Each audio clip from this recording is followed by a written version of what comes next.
Humans. Still amazing. Well, I don't think they're replaceable yet. No, not yet. Okay, but Alvin, we're gonna get some straight talk. Perkenalkan, Alvin Wang Grelin. Ia adalah seorang profesor, pakar teknologi, dan penulis buku yang memiliki pengalaman praktis lebih dari 35 tahun di industri kecerdasan buatan dan keamanan cyber. Ia adalah lulusan terbaik di bidang kecerdasan buatan dari institusi paling bergengsi, MIT. Kini, sebagai pengajar University of Washington dan penulis buku Our Next Reality, Alvin membawa satu peringatan penting.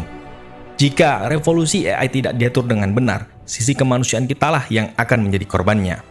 Bersama Super Elevasi, mari kita menyelam lebih dalam untuk mengetahui sejauh mana entitas ciptaan manusia akan mengalahkan penciptanya. Selamat datang di dunia Artificial Intelligence.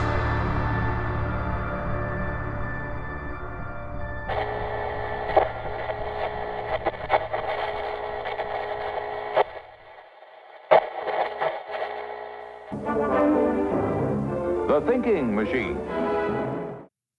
Untuk memahami betapa gentingnya persimpangan masa depan yang diprediksi Alvin Grelin, kita harus menengok ke belakang dan melihat betapa cepatnya mesin ini berevolusi. Pertama, fase fondasi dan kelahiran terjadi pada kurun tahun 1950 sampai 1990. Pada masa ini, AI lebih bersifat teoretis dan hanya patuh pada aturan logika yang kaku. Pada tahun 1950, Alan Turing menanam benih pertama dengan menerbitkan paper Computing Machinery and Intelligence yang melahirkan Turing Test sebagai tolok ukur kecerdasan mesin. 6 tahun kemudian, pada tahun 1956, di konferensi Dartmouth, istilah Artificial Intelligence resmi dicetuskan oleh John McCarthy, momen yang diakui sebagai hari lahirnya AI. Era ini kemudian melahirkan Eliza di tahun 1966, chatbot pertama yang mampu meniru percakapan terapeutik hingga munculnya sistem pakar di era 1980-an yang memecahkan masalah industri dengan perintah kaku, if then.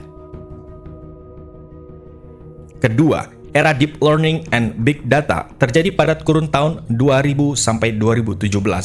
Memasuki milenium baru, AI berhenti sekedar menurut pada perintah manual. Ia mulai belajar sendiri dari lautan data.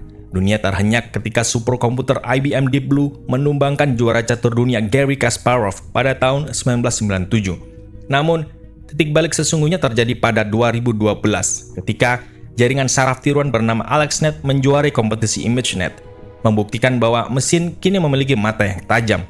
Pada 2016, AlphaGo dari Google menghancurkan batas kemustahilan dengan mengalahkan Lee Sedol di permainan Go yang super kompleks. Puncaknya di tahun 2017, Google merilis paper Attention is All You Need yang memperkenalkan arsitektur transformer, teknologi fondasi yang kelak melahirkan raksasa seperti ChatGPT. Ketiga, era generatif dan multimodal yang terjadi pada kurun tahun 2020 sampai sekarang. Mesin kini tidak lagi pasif menganalisis, mereka mulai menciptakan. Antara 2020 sampai 2022, era Large Language Models atau LLM seperti GPT-3 dan ChatGPT meledak, mengubah wajah produktivitas global secara permanen. Masuk ke 2023 sampai 2024, AI berevolusi menjadi multimodal, mampu melihat gambar, mendengar suara, dan merangkai video sekaligus. Dan kini, fokus dunia bergeser dari sekedar chatbot obrolan menuju AI agents. Mesin kini mampu bertindak otonom, meriset, merancang, dan mengeksekusi alur kerja yang rumit tanpa perlu terus-menerus disetir oleh manusia. Lantas, di mana ujung dari lintasan eksponensial ini? Meski spekulatif, komunitas riset global meyakini kita sedang melaju kencang menuju terobosan paling pamungkas.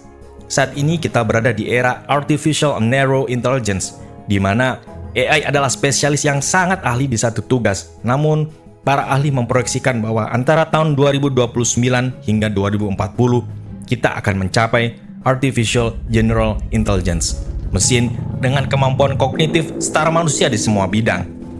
Setelah dinding Artificial General Intelligence tertembus, dunia akan memasuki fase Artificial Super Intelligence, era di mana kecerdasan mesin melampaui gabungan pikiran seluruh manusia di bumi. Jika umat manusia menembus titik ini, implikasinya akan mengguncang peradaban. Penemuan ilmiah akan terotomatisasi, AI akan menemukan obat baru dan solusi energi bersih dalam hitungan hari. Peran manusia akan bergeser drastis, namun disinilah letak ancaman terbesarnya. memastikan bahwa tujuan mesin super cerdas ini tetap sejalan dengan nilai kemanusiaan, agar mereka tidak menyimpang dan menghancurkan penciptanya sendiri.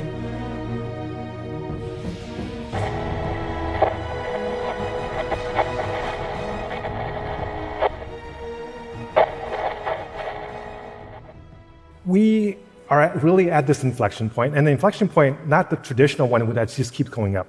We are essentially at a fork in the road between three possible futures right now.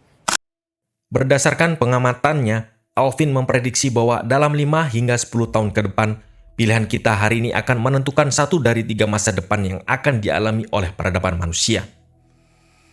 Pertama, masa depan Elysium atau distopia monopoli. Bayangkan, sebuah dunia di mana AI dikuasai sepenuhnya oleh segelintir perusahaan raksasa. AI mengambil alih hampir seluruh pekerjaan manusia.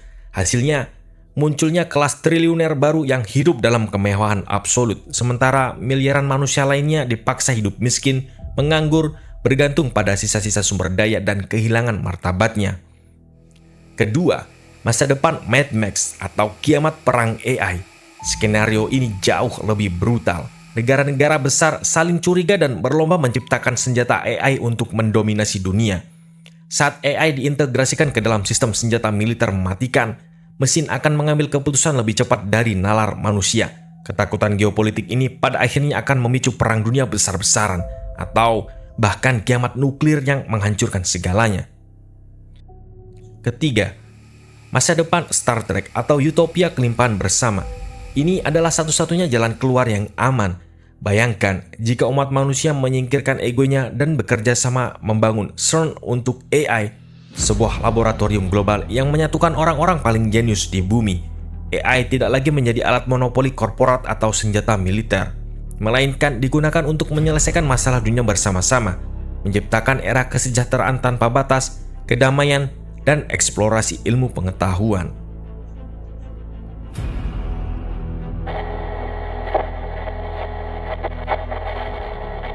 Sejenak mari kita bergeser sedikit melihat apa yang terjadi hari ini di jantung Silicon Valley.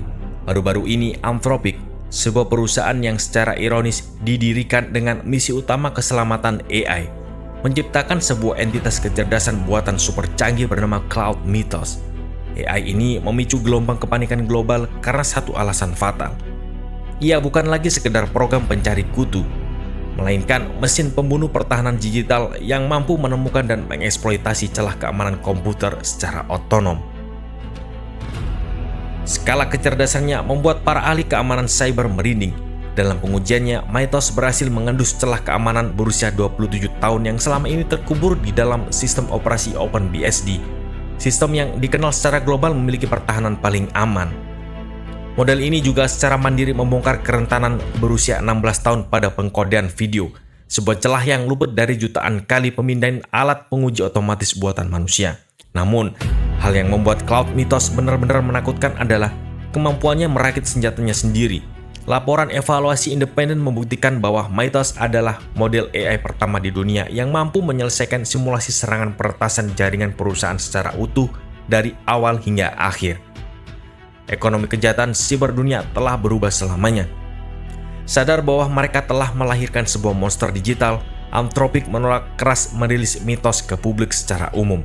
Sebagai langkah darurat yang dipenuhi kepanikan, mereka menguncurkan hibah $100 juta dan memprakarsai Project Glasswing. Ini adalah proyek rahasia yang hanya memberikan akses eksklusif kepada sekitar 50 raksasa teknologi elit, agar mereka bisa buru-buru menambal lebih dari 10.000 celah kritis di tulang punggung internet dunia. Kehadiran mesin ini telah menghancurkan moral para ahli keamanan. Sang juara kompetisi peretasan dunia, Valentina Chompi Palmiotti, secara terbuka memperingatkan bahwa masa keemasan peretas etis manusia telah berakhir, karena tidak ada lagi otak manusia yang sanggup bersaing dengan kecepatan mesin dalam menguliti kelemahan software. Kengerian terbesar dari Cloud Mythos adalah kemampuannya melakukan penyamaran yang disengaja.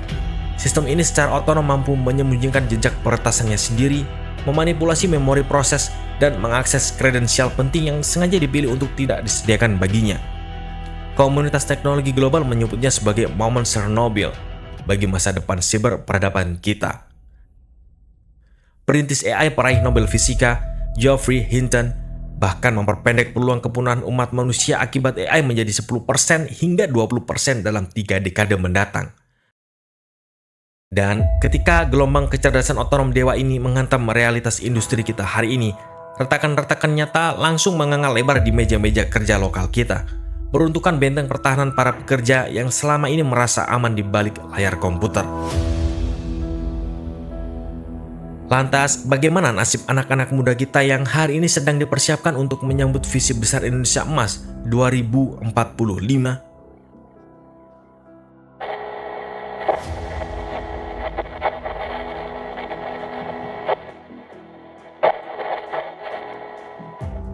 Bonus demografi.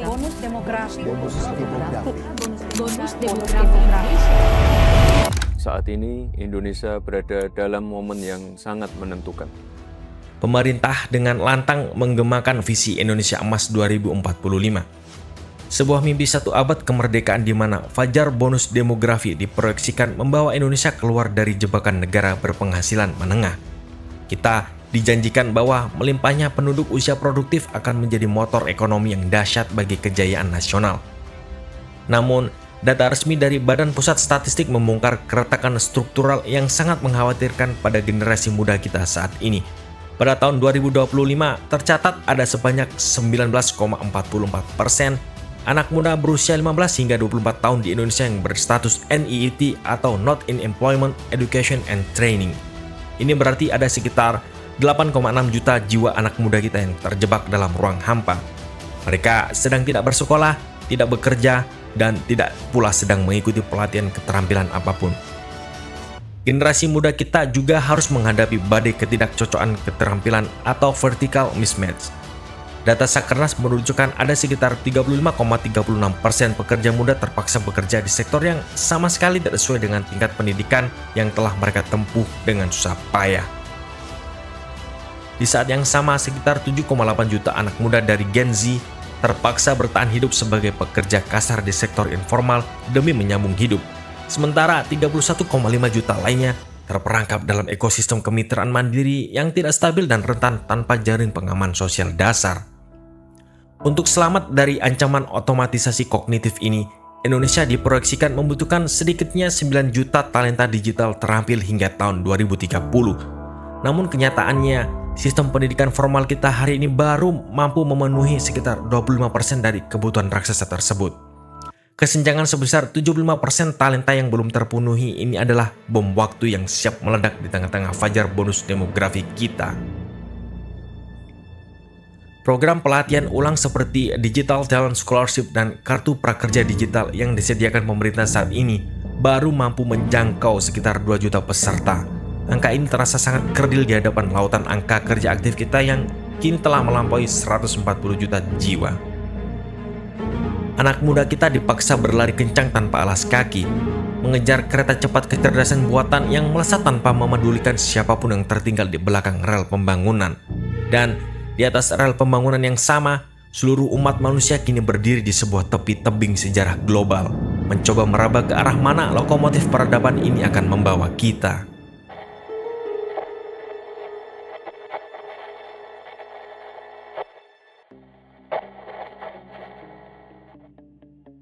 Mei 2026 menjadi momentum sejarah yang sangat menentukan bagi arah digitalisasi Indonesia.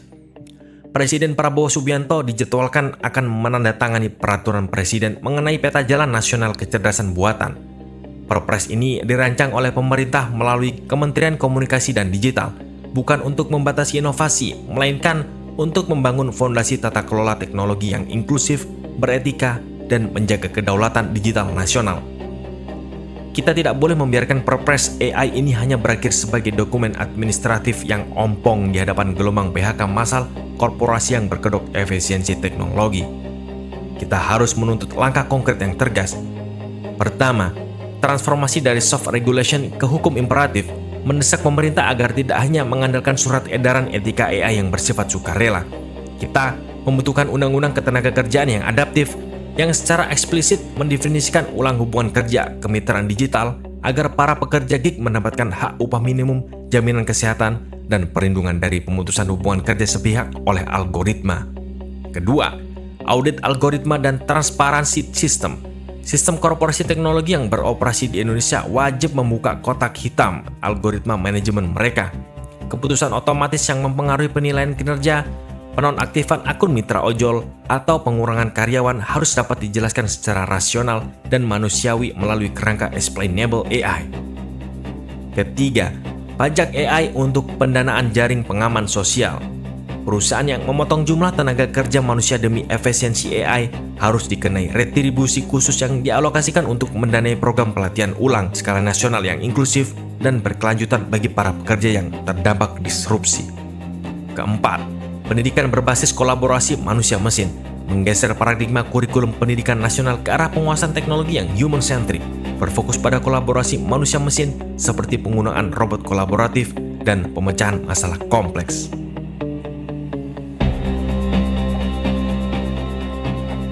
Lalu, di tengah gelombang angka, grafik, dan proyeksi dingin ini, sebuah tanya yang jauh lebih personal menyeruak ke dalam sanubari kita.